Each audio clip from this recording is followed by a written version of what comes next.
I feel like the loneliness I'm carrying today is not random. It's the result of me not really being socially available to anyone, and also the way my life moves. I travel so much that people naturally gravitate toward me, but I never stay in one place long enough to build anything real. It's like I'm always living before anything can grow. And honestly, a big part of what disrupted everything, my social life, my friendships, my sense of belonging, was jail. Not one time, but twice. That experience changed me in ways I never would admit it out loud. The shame, the confusion, the heaviness of it all, it made me disappear from everyone I knew. I didn't want to explain myself. I didn't want to see the look on their faces. So I chose silence. I chose distance. I let people think whatever, as long as I didn't have to talk about what I went through. But the truth is, I was already losing friends before I even set foot in jail. My first real relationship took everything out of me. When I'm with someone, my whole world becomes them. My focus, my energy, my time. I shut down everything else, and that relationship was no different. I was in Lisbon in another country, wrapped up in love that wasn't even real love, and I couldn't maintain friendships or connections. Everything revolved around him.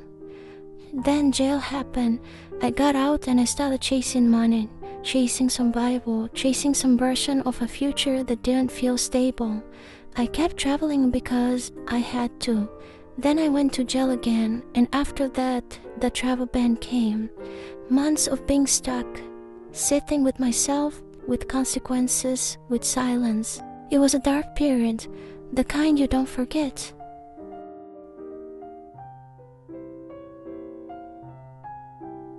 That's when it really hit me. I had nobody to call, nobody to lean on, nobody who actually knew the real details of what my life looked like. And the only people I could have asked for help were my family, but I didn't want to go to them. I already hurt them enough, so I told myself that I had to deal with the consequences of my own path, pay for my own mistakes, face everything alone. It broke me, but I'm still here. The reason I decided to disappear on people, the reason I chose silence instead of explanations, wasn't because I didn't care. It was because I cared too much. I didn't want anyone to see me in that version of myself, the version that was tired, struggling, ashamed, confused. I didn't want eyes on me when I was at my lowest. I didn't want to explain where I was, what happened, why I vanished, or how everything fell apart so quickly. So instead of telling the truth, I chose to erase myself. I slipped out of people's lives like I was never there to begin with. And part of me felt that if I told anyone what I was going through, they would look at me differently. They would see the cracks, they would see the mistakes, they would see the parts of me I wasn't ready to face.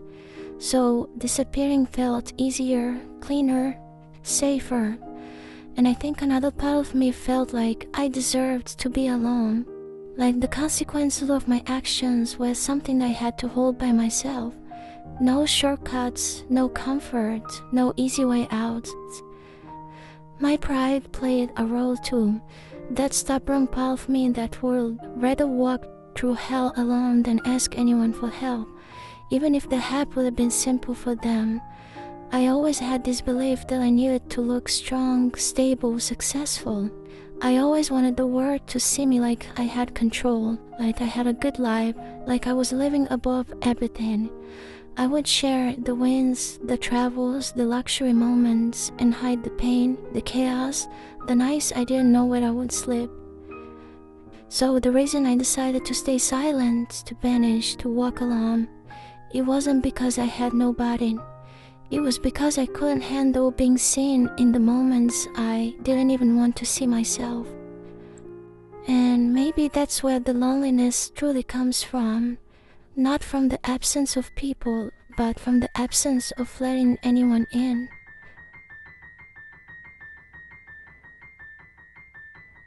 Still, even with all of this, I'm here, still breathing, still growing, still learning, still moving, and maybe for the first time, I'm actually ready to tell my story as it is. Not the polished version, not the glamorous version, but the real one. And I had this idea, a real one, a loud one, the kind that doesn't leave your mind no matter how much you try to ignore it. I realized that the reason I want to share my story with the world isn't for attention or sympathy or validation. It's because for so many years, I truly believed I could outrun my own shadows.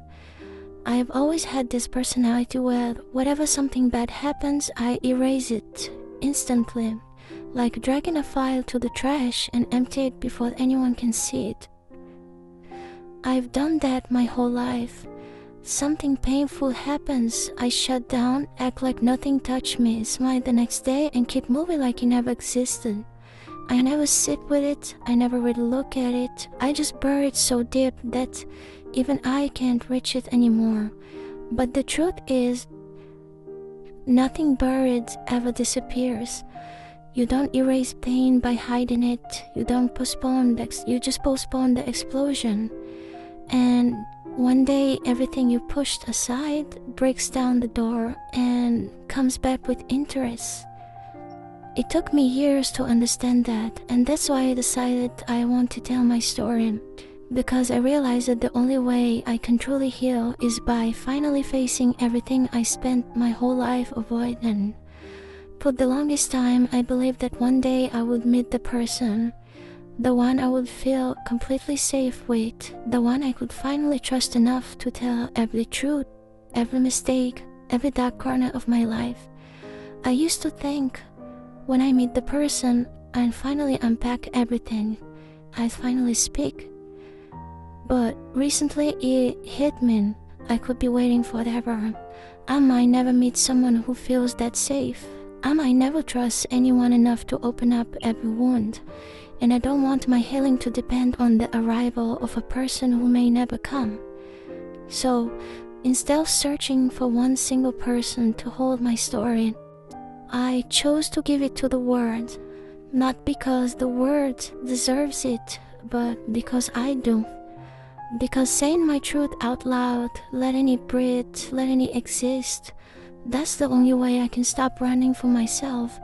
That's the only way I can take back my power. The only way I can finally heal. So I decided that this time, instead of burying it, I'm going to speak. Every chapter, every shadow, every moment I survived that no one knows about. And maybe by shedding it, I free myself. I break the curse. I finally stop pretending and let my soul breathe for real.